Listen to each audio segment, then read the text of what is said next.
J'ai oublié l'histoire, habiter une métropole. Nous allons nous demander quelle place occupent les métropoles dans le monde. Une métropole, c'est une grande ville qui attire, rayonne, concentre la population, les activités et les fonctions de commandement.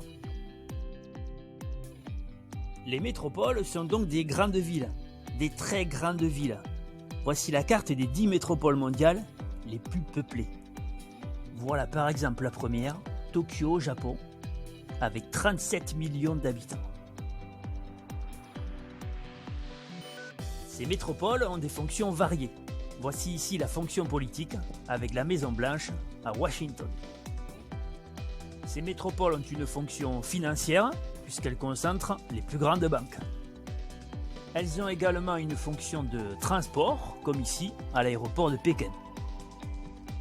Les métropoles assurent une fonction commerciale, nous voici ici à New York, à Times Square. Elles ont une fonction culturelle, on voit au premier plan le musée du Louvre à Paris. Les métropoles ont une fonction économique, comme ici le quartier des affaires de Shanghai. Elles ont une fonction industrielle, comme à Norilsk, en Russie. Et enfin, les métropoles ont une fonction résidentielle, nous voici à Cape Town, en Afrique du Sud. Schématiquement, les métropoles sont composées de deux parties. Il y a d'abord le centre, qui est la partie de la ville la plus ancienne, à partir de laquelle la ville s'est développée.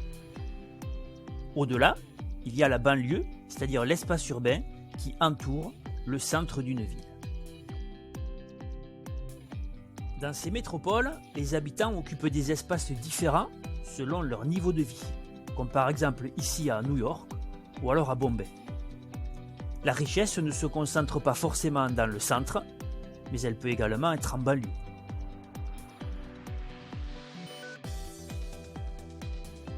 Aujourd'hui, 55% de la population mondiale est une population urbaine. Elle habite en ville.